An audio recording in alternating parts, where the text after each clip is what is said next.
Hi guys, 端午节快乐 Happy Dragon Boat Festival. Yes, today is the traditional Dragon Boat Festival, and I have this little thing on my forehead. Do you guys know what this is? So we have multiple names for that. You can call it as 鹅黄 or 花店. So 花店 is like the technical term for this kind of thing. It can come in different shapes, but the reason why I'm wearing it today is also because it's Dragon Boat Festival. Not necessarily you have to wear this, no. But traditionally, when it comes to certain festivals, and because 端午节 is one of the most important festivals in China, so I'm wearing this. And if you ever watched Hua Mulan before, you will know her iconic makeup has that. And in that case, we call it as 鹅黄. 鹅黄 is like the yellowish color on her forehead, hence 鹅黄. So mine is a little bit different, but it comes in different shapes, and usually the color is red. Now, because it's 端午节, I thought I'm going to introduce you guys a couple of food that we usually have on this day. Briefly recap, if you watched my video from last year, you should know there is one iconic food that none of us should miss. If you are here in China, probably your Chinese friends has already invited you to try one or two. And that is Zongzi. Zongzi. Remember the pronunciation might be a bit tricky, but you'll get it. So Zongzi, this is what Zongzi looks like. Now we have 甜粽子 and 咸粽子. So for northerners like me, I would prefer the sweet ones, 甜粽子. Whereas the southerners, they like to have the salty one, 咸粽子.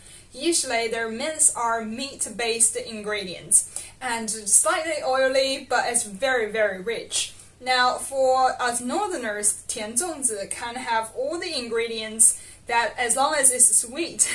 What we also could do for us northerners is once you peeled it off and you put it in a plate, and then you could put some extra sweet sauce on it, and that's delicious. That's something I always like.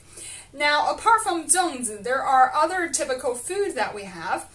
For example, here I have this. So this is called 菜饺. It's basically like fried large dumplings.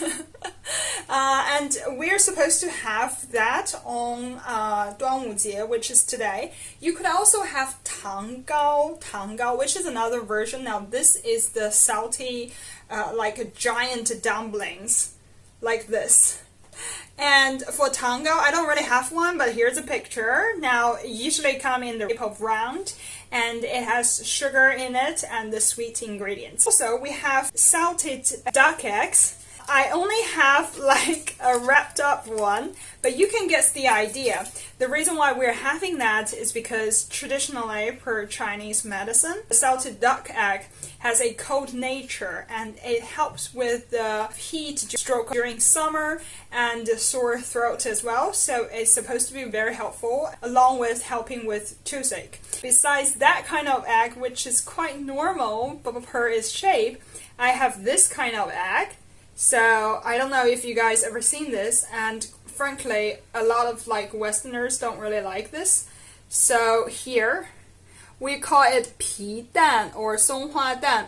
And here in my hometown, which is in Henan province, we just call it 变蛋, which literally means the egg has changed.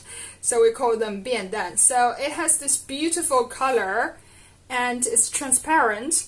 In the middle, actually, if you cut it, the yolk will actually come out, and that's supposed to be the best 扁蛋 that you can get your hands on. So besides of that, you might be curious about the beverages. Now, for beverages, we have a very typical one, and it's quite popular, especially among the southerners, and that is the Reagar wine, 雄黄酒.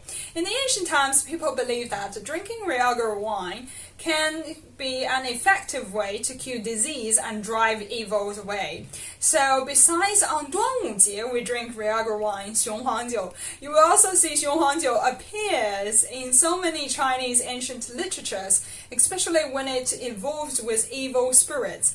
quite a lot of our literatures mentioned about having Reagar wine will keep all the evils and devils outside of your door, and that is why we have that on this day to avoid 五毒. 五毒 represents 5 different insects, and so in the ancient times, if you have that and can drive these insects away, that's supposed to be a great thing to do, and that's why we drink 雄黄酒. I hope you guys all enjoyed a lovely 端午节. If you're curious about how to make Zongzi or how to make paper Zongzi, you should check out my previous video where I'll put the links down below for your reference.